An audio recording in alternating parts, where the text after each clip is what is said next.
In 2026, this story is no longer loud. That's what makes it harder to face. The Whittakers were never built for attention. Their lives ran on repetition, not disruption. Morning routines that didn't change. Chairs placed the same way. Voices that filled space simply because silence felt wrong. For decades, that rhythm, fragile, imperfect, but familiar, was the closest thing they had to stability. Then the rhythm broke. When the state intervened and 3 members were removed, the house didn't erupt. There was no dramatic collapse caught on camera. What followed instead was something quieter and more dangerous: subtraction. Fewer people. Fewer routines. Fewer hands to notice when something went wrong. The house in Odd didn't just lose occupants. It lost function. Every household runs on invisible labor. Someone remembers when to eat. Someone checks the stove. Someone notices when winter cuts deeper than expected. When those people disappear, the house doesn't announce the danger, it absorbs it. In 2026, the Whittaker home exists in that absorbed silence. What remains is not chaos in the cinematic sense. It's absence. Chairs that don't move. Rooms that don't change. Days that stretch longer because there's no one left to divide them into pieces.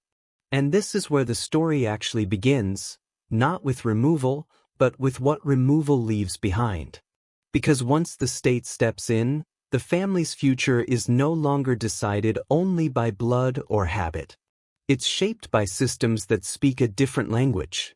Case files. Evaluations. Risk assessments. Confidentiality rules. Legal thresholds. Words like capacity and safety replace words like home and together. Those systems don't explain themselves to the people living inside them. They don't sit at the kitchen table and walk families through what comes next. They don't tell you how long the silence will last, or whether it means protection or preparation. So the house becomes a waiting room. Waiting for information that doesn't come. Waiting for winter to pass. Waiting for someone to knock again, not knowing if that knock means help or another ending. In 2026, the Whittaker home is still standing, but it's standing under observation. That matters more than people realize. When a home has already been flagged as unsafe, it doesn't return to neutrality just because part of the family is gone. It enters a different phase. Monitored. Assessed. Compared against standards it was never designed to meet. Sanitation. Food storage. Medication access. Fall risk. Emergency response. These aren't abstract concepts. They are thresholds. And thresholds don't care about history. For the people still inside the house, daily life becomes a balancing act. Not just of survival, but of appearance. Doing enough to avoid triggering concern. Saying enough, but not too much. Letting outsiders know you're managing, even when managing costs more energy than you have left. In some accounts, this tension is palpable. The sense that every decision carries weight. That the house itself has learned caution. That routine is no longer comfort, it's camouflage. We don't talk to nobody, one version of the story claims. Not out of secrecy, but fear. Fear that one wrong interaction could bring scrutiny back to the door. That fear isn't irrational. When systems return, they don't return casually. They return because something tipped the scale. And once a scale tips once, it rarely balances again on its own. This is why 2026 is so different from the years before. Before, the Whittakers lived outside the system. Neglected, yes. Vulnerable, yes. But largely invisible. Now they are known. And being known means being measured. The most dangerous myth about intervention is that it's a single event. That removal is the end of the story. That aftercare happens somewhere else and the original home becomes irrelevant. That isn't how it works. Once attention arrives, state attention, it doesn't fully leave. It shifts. It watches from a distance. It waits for the next data point to fall. A hospitalization, a neighbor's call, a utility shutoff, a winter emergency. None of these have to be dramatic. They only have to be documented. And documentation is what turns a fragile situation into a legal one. In 2026, the Whittaker home sits inside that reality. There are conflicting reports about who remains there and in what condition. Some accounts describe continuity, two people holding the line, maintaining what they can, refusing to let the house slide any further. Others suggest a deeper fracture, one pillar already gone, the others struggling alone. Those contradictions matter, because this family has already been harmed by misinformation. They've been used before as symbols, as leverage, as tools for attention and money. False narratives have traveled faster than facts, leaving damage behind even after they were disproven. That history changes how we move forward. In 2026, truth has to slow down. We cannot afford to treat rumors as updates. We cannot afford to let grief or fear fill in gaps that only verification should occupy. Every unconfirmed claim adds pressure to people who are already living under it. The house doesn't need speculation. It needs stability.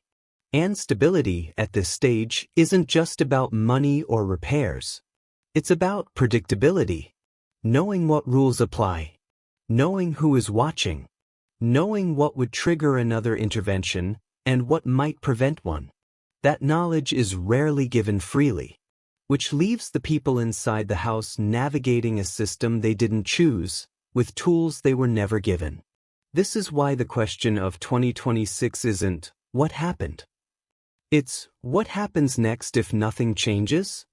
Because aging doesn't pause for legal process. Health doesn't wait for clarity. Homes don't stabilize themselves through willpower alone. The house in Odd has always been fragile. What's different now is that fragility has a file. And files don't forget. As this story moves forward, we are not chasing shock or revelation. We are following consequence. The slow kind. The kind that unfolds without witnesses. This first part is about setting the ground truth. The house is quieter, the system is closer, and the margin for error is smaller than it has ever been. Everything that comes next depends on whether anyone steps in before the next threshold is crossed. That is where this story truly stands in 2026. In 2026, the greatest threat facing the Whittakers is no longer the conditions inside the house alone. It's what surrounds the house now: misinformation, speculation, and the endless echo of half-truths that move faster than reality ever can. Silence doesn't stay empty for long. When official channels go quiet, people fill the gap. Some do it out of concern. Others do it out of boredom. A few do it because chaos creates opportunity. And the Whittakers have learned, painfully, that attention doesn't always arrive with help attached. What makes this moment especially dangerous is that there are now multiple versions of the same reality circulating at once. In one version, life inside the house continues in a fragile but recognizable way. Familiar routines are held together through sheer determination. Days are slow. Nights are colder. But the house is still occupied, still functioning, still resisting collapse through effort that outsiders rarely see. In this version, the people who remain understand that visibility equals risk. They keep to themselves not because they don't want help, but because they're afraid of what help might trigger. In another version, the story tilts darker. One voice disappears. The house becomes quieter than expected. Concern escalates into certainty without evidence. And suddenly, conclusions harden into facts before anyone checks if they're true. That contradiction isn't harmless. It's destabilizing. Because this family has already been targeted by false narratives before, and those narratives caused real damage. There was a time when a rumor about a death spread faster than any official correction. Sympathy was weaponized. Money was solicited. Grief was manufactured. And when the truth surfaced, the damage didn't magically undo itself. Trust eroded. Confusion lingered. And the family was left carrying consequences they never agreed to. That history matters now more than ever. In 2026, every unverified claim carries weight. Not just online, but in the real world. Because systems pay attention to noise. Authorities don't live in a vacuum. Reports pile up. Calls get logged. Patterns form, even if the pattern is built on misunderstanding. Misinformation doesn't just distort public perception. It can change outcomes. This is why restraint is no longer optional. The Whittakers' situation sits at the intersection of vulnerability and visibility. And that intersection is dangerous. Every rumor risks becoming a welfare concern. Every exaggeration risks triggering another assessment. Every outsider convinced they're helping risks becoming the reason the system steps back in. And once that happens, there's no rewind. In 2026, the people still tied to the house don't get to explain themselves publicly.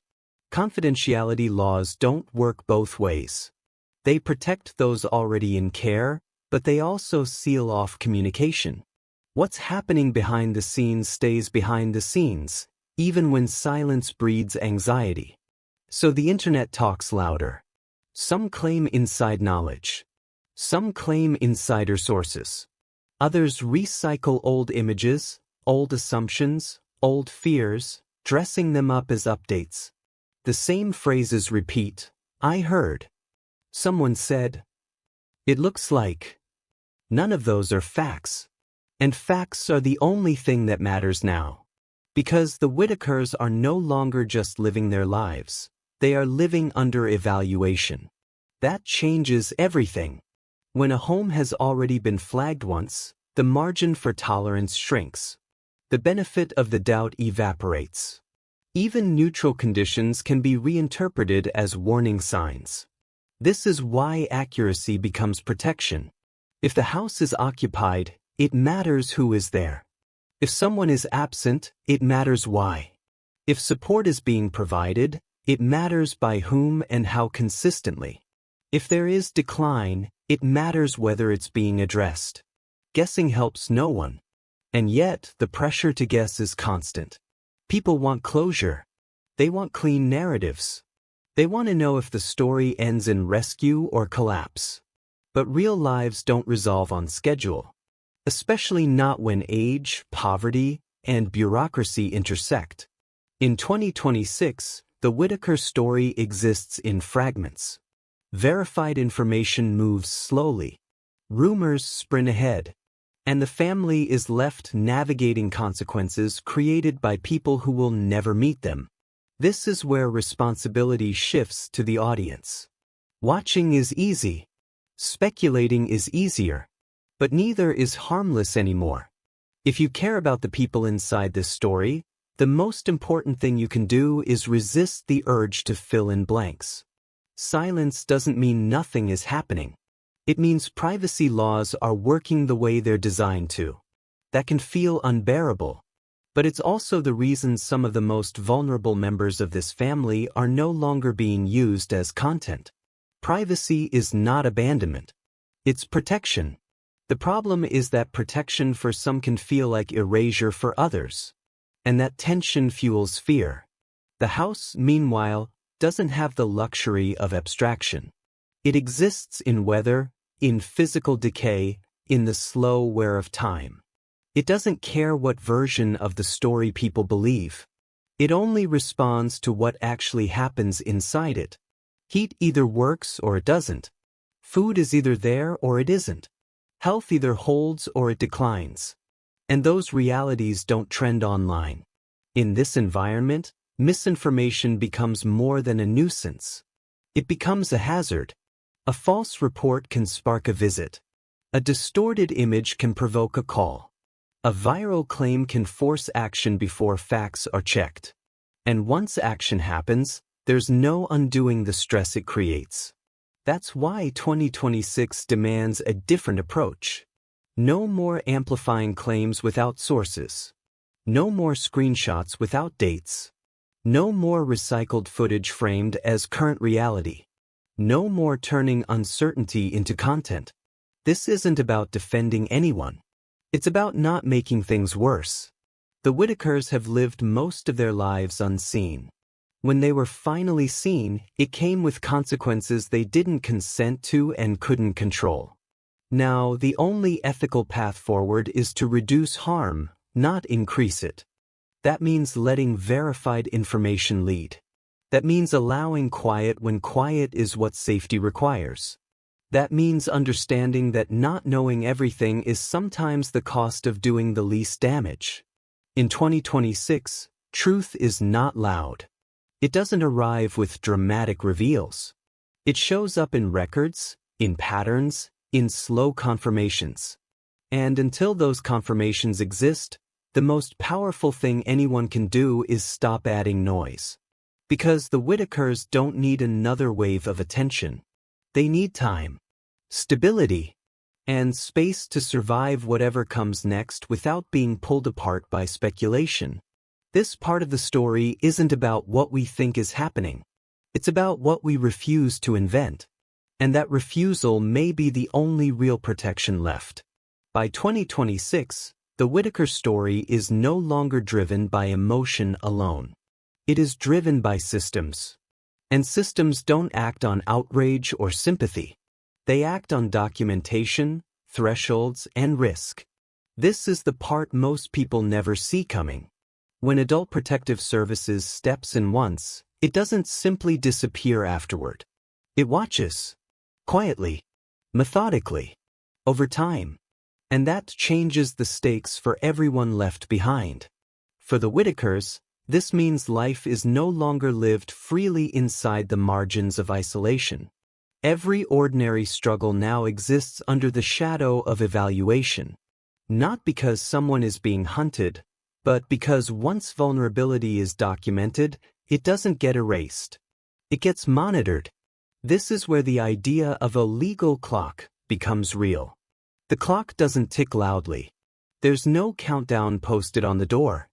Instead, it advances through patterns, missed medical appointments, repeated emergencies, unsafe living conditions, signs of self-neglect, lack of consistent support. None of these trigger action alone. Together, over time, they build a case. And in 2026, that case is no longer theoretical. The people still tied to the house are aging. Their health is fragile. Their support network is thinner than it has ever been. And the house itself, long described as deteriorating, has not magically healed just because fewer people live inside it now. This matters because the system is designed around one central question. Can the adults involved reliably keep themselves safe? Not comfortable. Not happy.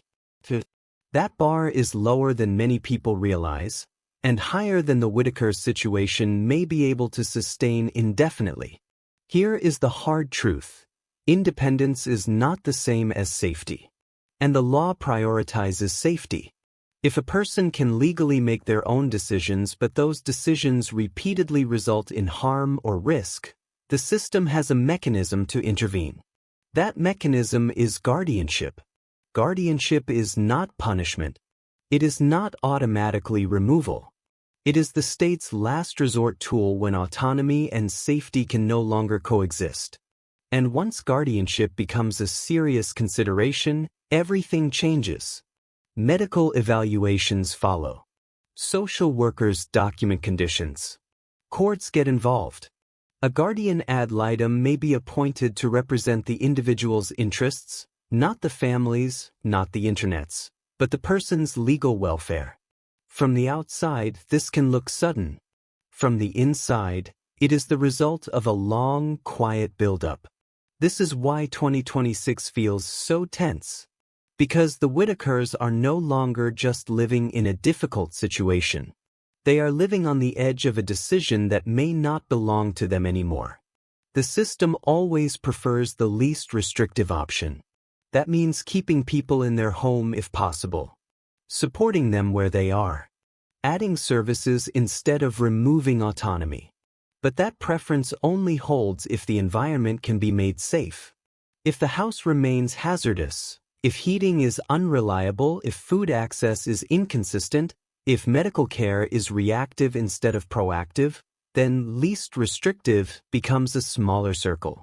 And sometimes that circle no longer includes the home. This is where compassion becomes complicated. Many people believe that staying in one's home is always the most humane outcome. And emotionally, that makes sense. Familiar spaces feel safer than institutions. Memories live in walls. Identity is tied to place. But safety does not respect nostalgia. If someone falls and no one can help them up, the house becomes a liability. If someone becomes ill and there is no immediate care, the house becomes dangerous. If winter hits and heating fails, the house becomes life-threatening. These are not hypothetical risks. They are documented realities in cases like this. And once another emergency happens, another hospitalization, another injury, another crisis, the system will not start from zero. It will build on what it already knows. This is why restraint matters so much now. Because every external disruption increases stress. And stress accelerates decline. Unannounced visitors. Online pressure. False welfare reports. Even well-meaning attention can tip the balance. What outsiders see as checking in can be logged as instability. In 2026, the Whittakers don't have the luxury of being misunderstood. Their margin for error is gone. This is the part of the story no one wants to acknowledge, that sometimes love is not enough to keep a system at bay. That sometimes family bonds cannot substitute for medical infrastructure. And that sometimes the safest outcome is also the most painful. The people who were already removed are now living under structured care. That structure has rules, schedules, oversight. It removes chaos. But it also removes freedom. For those still tied to the house, the future sits in limbo between two outcomes: remain at home with increasing oversight, or be placed elsewhere if safety cannot be guaranteed.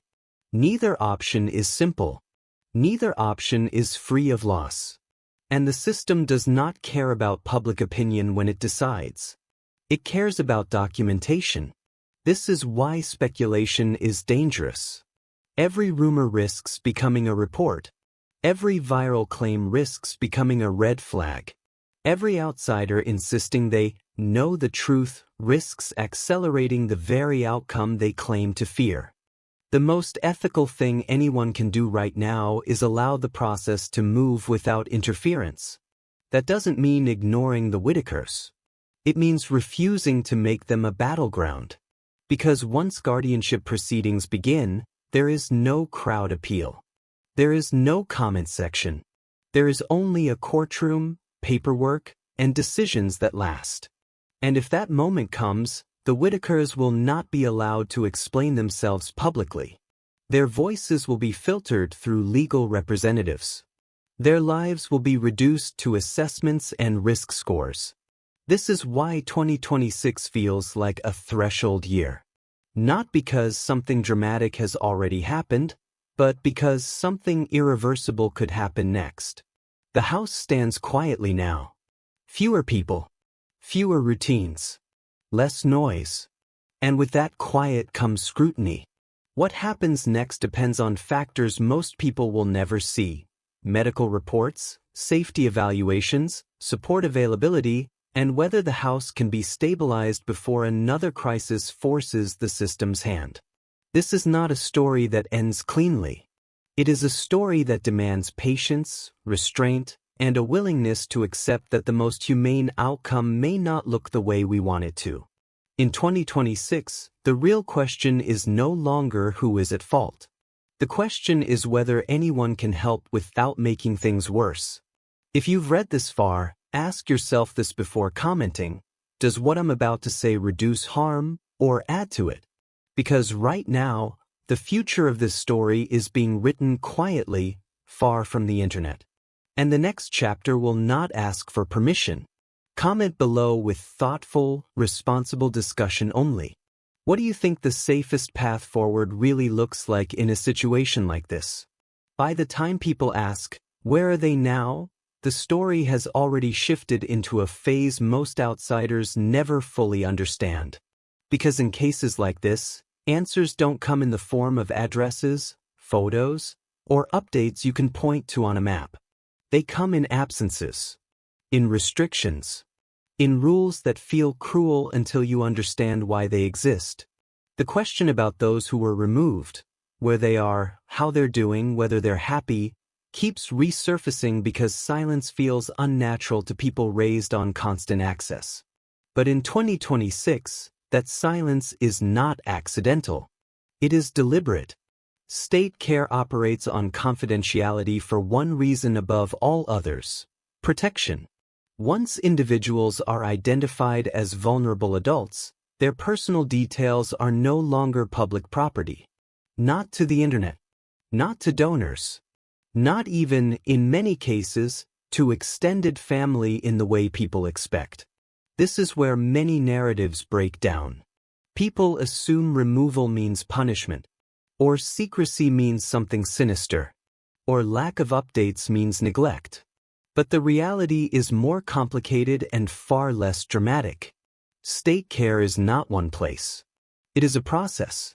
It can begin with evaluation, medical, psychological, functional. It can involve temporary placement, supervised living, assisted care, or medical facilities depending on what assessments reveal. It can change as needs change. And almost none of it is designed to be visible to outsiders. That invisibility is intentional, because for years, visibility was the problem. Being seen did not protect the Whittakers. It exposed them. It invited strangers into their lives. It turned private hardship into public spectacle. It blurred the line between concern and entitlement. So when people ask why there are no updates, the answer may be this: because updates were the harm. For the first time, the people who were removed are living without cameras, without commentary, without being reduced to symbols. They are no longer required to perform their suffering for anyone's understanding. And that matters more than curiosity. What can be said, carefully, is this: removal only happens when the state determines that remaining in place presents unacceptable risk. That decision is not made lightly. It is built on reports, observations, and assessments that point to sustained danger or inability to meet basic needs. Once removed, individuals are not abandoned. They are placed under supervision where basic stability becomes non-negotiable. Meals arrive on time. Medication is monitored. Hygiene is handled. Temperature is regulated. Medical issues are addressed proactively instead of reactively. Is it perfect? Is it emotionally painful? Almost always. But it replaces uncertainty with structure. And structure, while restrictive, can be life-saving. This is where many people struggle morally. Because separation feels wrong. Because family bonds feel sacred. Because the idea of siblings being apart feels unbearable. But separation does not always mean rejection. Sometimes it means survival. The deeper, harder question in 2026 is not where those individuals are. It is what happens to the ones still connected to the house as the contrast becomes unavoidable. Because when part of a family enters structured care and another part remains in instability, the gap widens quickly. One side becomes regulated, predictable, monitored. The other remains exposed to the same risks that triggered intervention in the first place, only now with fewer hands, fewer voices, fewer supports. This creates an emotional fracture that the system does not fix. Those left behind experience grief that has no ceremony, no closure, no timeline. They live with unanswered questions because confidentiality laws do not bend for comfort. They may not know where their loved ones sleep, what they eat, how they are feeling, and that not knowing becomes its own form of suffering. But the system is not built to heal emotional wounds. It is built to reduce risk. This is why people must stop framing this story as a mystery to be solved. There is no hidden location waiting to be revealed. No secret update being withheld for drama. No conspiracy behind the silence. There is only a legal boundary drawn around vulnerable adults who no longer belong to the public narrative. And crossing that boundary, even verbally, can have consequences. Speculation about conditions, treatment, or well-being doesn't just spread misinformation. It can trigger reviews. It can prompt additional restrictions. It can reinforce the belief that outside pressure is a risk factor. In other words, the more people demand access, the less access anyone gets. This is why restraint is not indifference. It is respect. The hardest truth is that state care may currently be the safest environment some members of the family have ever known.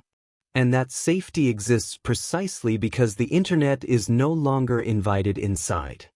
But it reframes the purpose of silence. Silence, in this case, is a shield. And now we arrive at the most uncomfortable part of this chapter. If structured care is working for those who were removed, what does that mean for the future of those who remain? Because the system does not ignore contrast. If outcomes improve under supervision, health stabilizes, emergencies decrease, conditions improve, that becomes part of the record. And records inform decisions. The question no one wants to ask out loud is this: if separation led to measurable improvement for some, will the system eventually conclude it must intervene further? That is not a judgment. It is how systems reason. This is why every day matters now. Every stable moment at the house matters. Every avoided emergency matters. Every improvement matters. And every unnecessary disruption threatens to undo that fragile balance. This is not the time for saviors, or exposés, or crusades. It is the time for quiet, responsible observation, and letting professionals do what crowds cannot. Because the story is no longer about who gets to tell it. It's about who gets to live through it safely. In 2026, the most ethical stance is not demanding answers. It is accepting that some answers are not ours to have. And understanding that sometimes, care looks like distance, not because people don't matter, but because they finally do.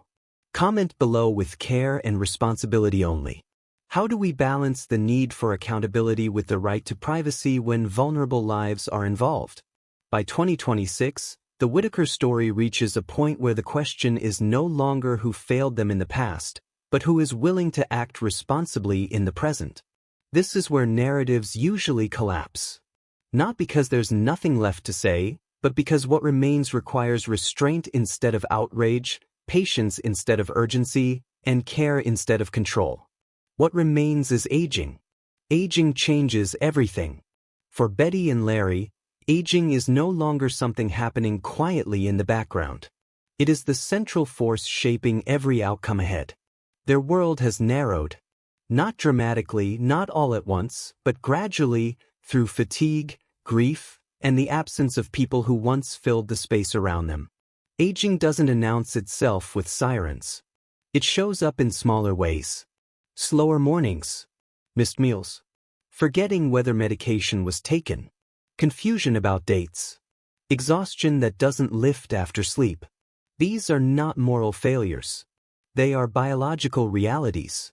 And when aging intersects with isolation, poverty, and a deteriorating environment, the margin for error disappears. This is where many people misunderstand what help actually means. Help is not a crowd showing up. Help is not a donation link without oversight. Help is not exposure.